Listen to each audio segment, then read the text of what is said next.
Esteja convosco. Ele está no meio de nós. Anúncio da boa nova de nosso Senhor Jesus Cristo, segundo Lucas.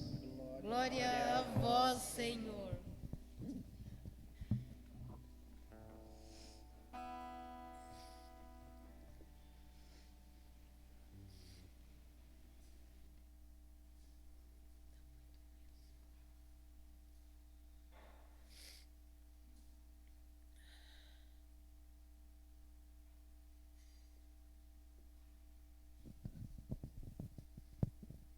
Os pais de Jesus iam todos os anos a Jerusalém para a festa da Páscoa.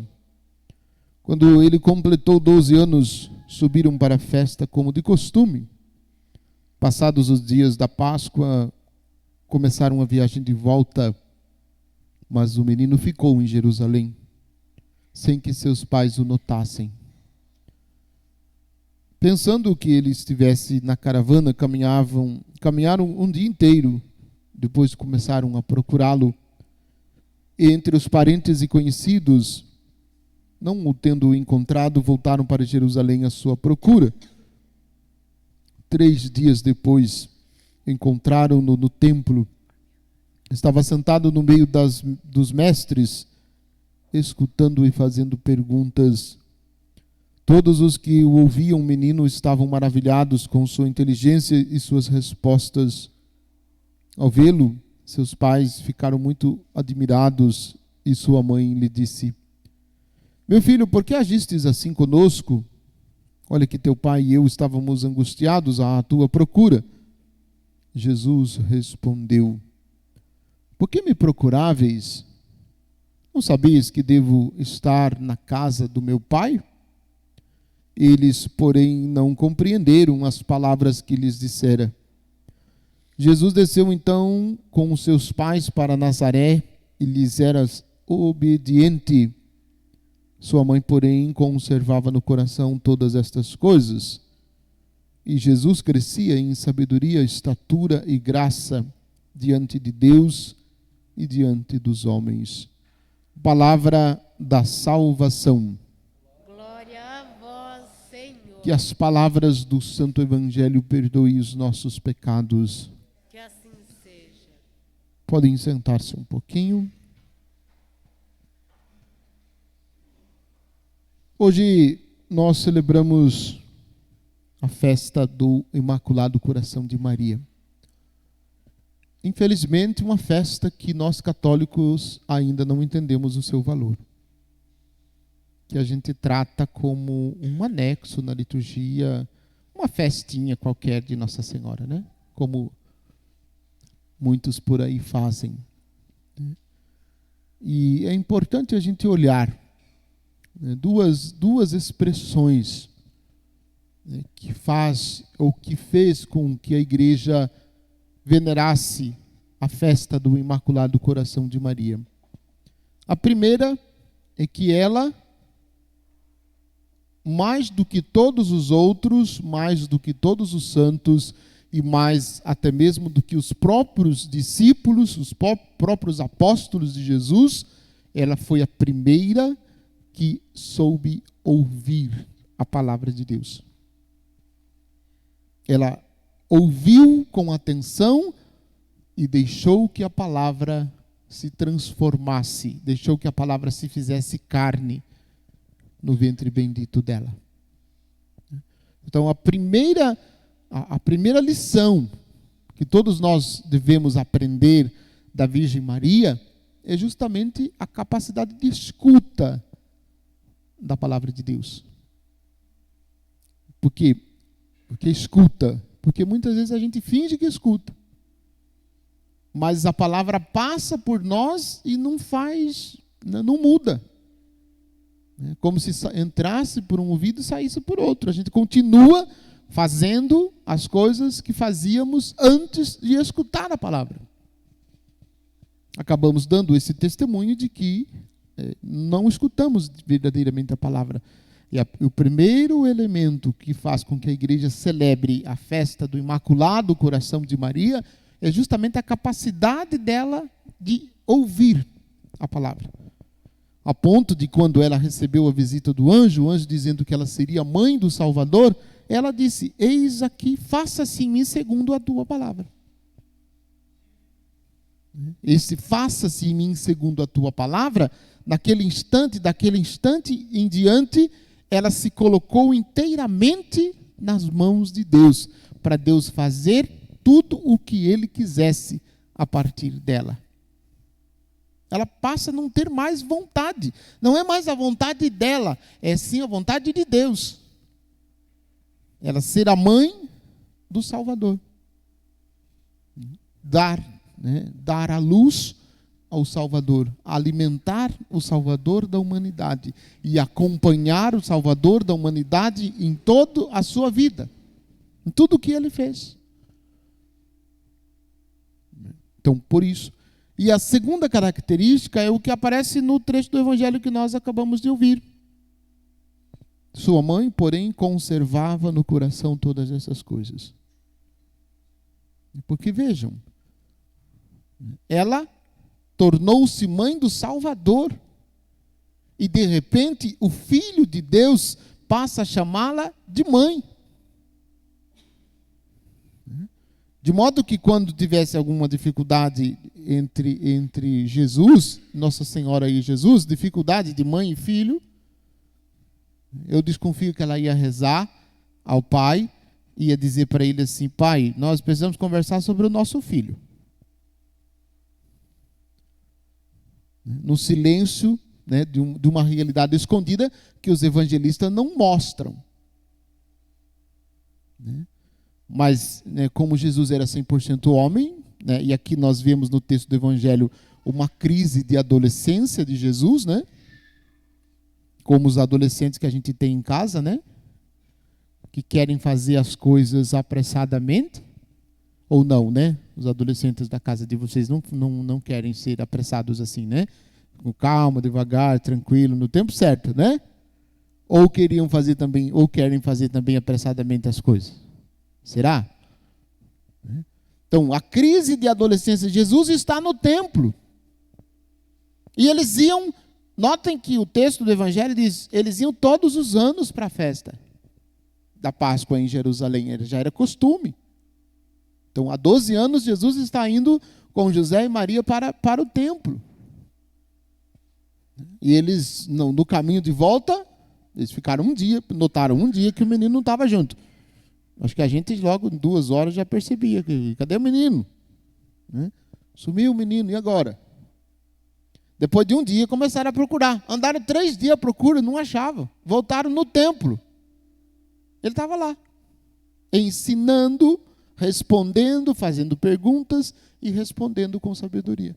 Imagine se fosse qualquer uma de vocês aqui, mães, mulheres, se fossem vocês a mãe desse menino, como seria a sua reação?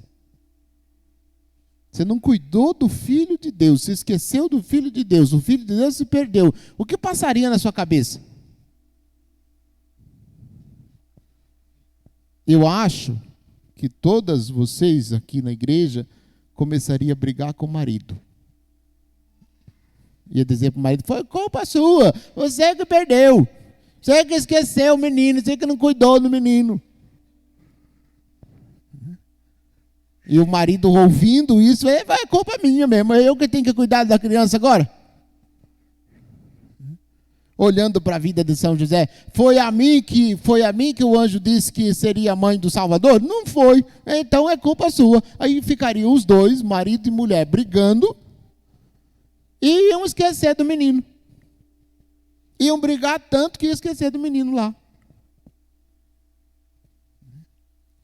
Mas não foi isso. E note a frase que a Virgem diz para Jesus quando eles o encontram no templo.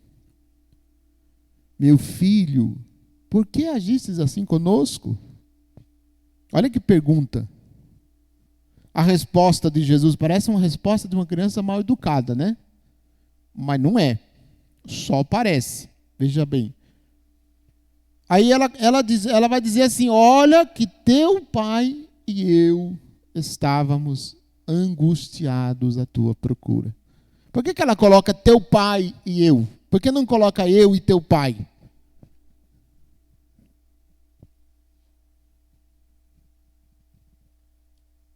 Porque na frase está muito claro o lugar do pai e o lugar da mãe. Está muito claro. Para a Virgem Maria era muito claro isso. Ela disse: olha que teu pai e eu estávamos à tua procura, angustiados à tua procura. Jesus respondeu: por que me procuráveis? Não sabias que devo estar na casa de meu pai? Eles, porém, não compreenderam as palavras que eles dissera. Jesus desceu então com os seus pais para Nazaré e lhes era obediente. Se o Filho de Deus era obediente aos pais, é evidente que nós não temos motivos para obedecer a Deus, né? E é evidente que a gente também não tem motivos para obedecer aos pais, né? O Filho de Deus obedecia em tudo José e Maria. Isso é uma atitude desconcertante. Então, o Imaculado Coração de Maria, nós celebramos na igreja com essas duas ressonâncias. A escuta atenta da palavra e a capacidade de guardar as coisas de Deus no coração. A capacidade de guardar as coisas de Deus no coração. A gente guarda no coração, sim. Mas é mágoa, ressentimento, chateação, frustração, revolta, né? A gente guarda essas coisas. Lembranças doloridas, mas as coisas de Deus, a gente não quer guardar no coração. Passa por aqui e sai por aqui. E aí, por fim, vou comentar uma coisa.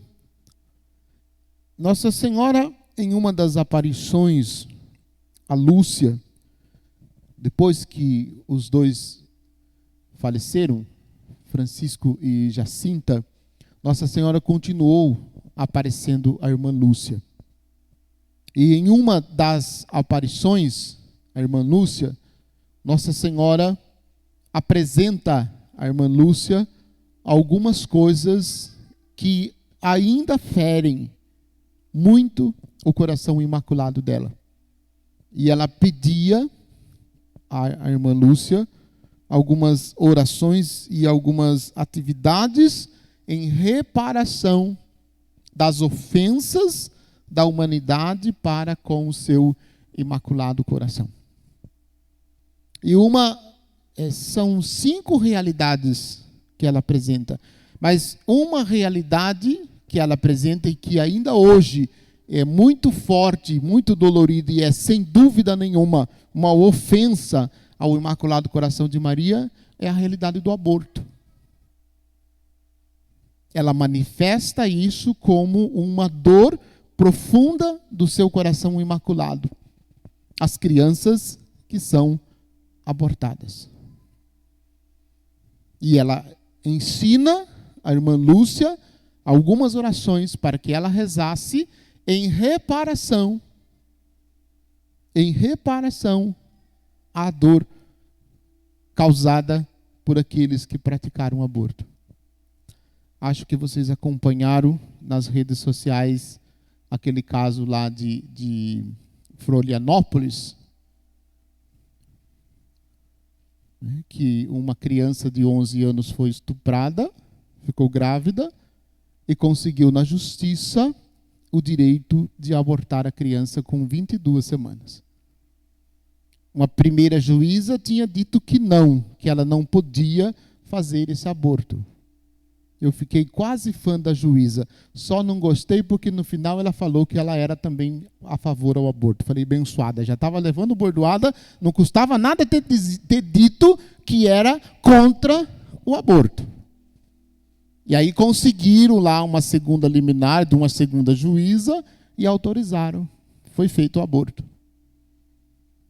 Foi feito o aborto.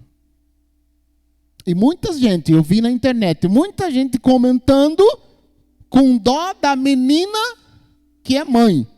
11 anos, diz, com 11 anos, menina não pode ser mãe, de fato, com 11 anos não pode. Mas a criança que foi gerada lá dentro, ninguém falou nada. O ser humano que estava dentro daquela criança, ninguém falou nada. E um monte de gente ficou bravo com a juíza, porque a juíza não autorizou o aborto. E dessa muita gente, inclusive muitos católicos, que estiveram defendendo que a criança deveria abortar. Com 22 semanas. Não se pode abortar nem com um dia de gestação. O aborto é crime e será crime em todas as circunstâncias. Nós não podemos concordar e achar que isso é normal. Né? Então, eu digo desse fato, porque neste fato, segundo a revelação de Deus, ou segundo a manifestação da Virgem Maria para a irmã Lúcia, é uma das dores mais terríveis que afeta o seu imaculado coração. E que nós, enquanto católicos, precisamos fazer penitências, precisamos fazer orações, precisamos fazer reparações ao Imaculado Coração de Maria, por estas ofensas e tantas outras que eu não vou falar aqui. E que está, né, de forma muito latente e muito forte, parece que está cada dia mais aumentando. Nós precisamos reconhecer, e nós precisamos, como católicos, como filhos da Virgem Maria, nós precisamos fazer orações, fazer penitência em reparações às ofensas que o Imaculado Coração tem sofrido.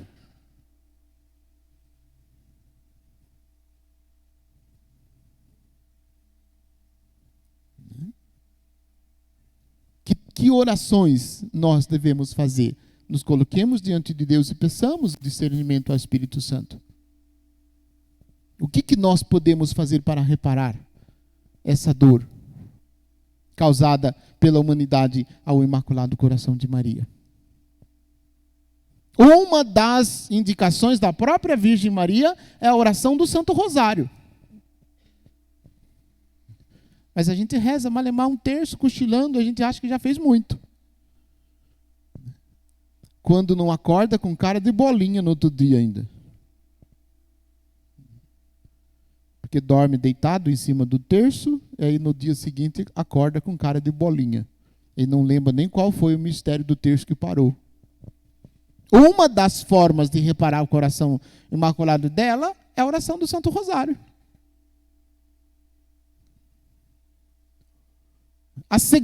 Uma das segundas formas é buscar sempre um espírito de penitência para o perdão dos pecados. Um espírito de penitência.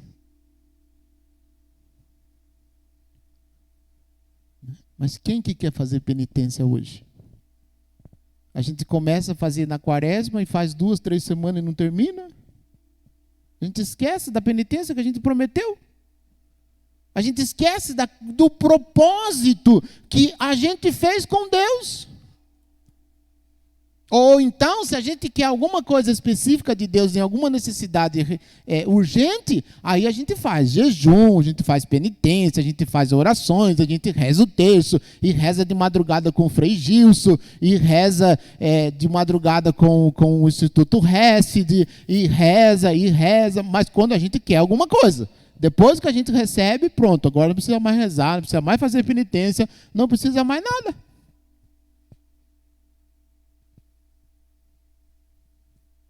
Então, nós precisamos reparar o pecado. Esse caso do pecado do aborto não é nosso, evidente que não é nosso, mas é pecado que ofende o coração imaculado da Virgem Santíssima. E nós precisamos, porque somos filhos dela, nós precisamos reparar estas ofensas terríveis que o Imaculado Coração tem sofrido. Eu citei aqui duas, a oração do Santo Rosário e a vida de penitência. Mas existe, a própria Virgem Maria apresenta para a irmã Lúcia uma lista de 12 atitudes que nós devemos buscar. Não vou citar aqui todas as 12, porque o tempo vai ser muito prolongado. Mas nós, enquanto católicos, o que estamos fazendo para consolar o coração imaculado de Maria por estas ofensas que ela vem sofrendo? O que nós estamos fazendo como católicos?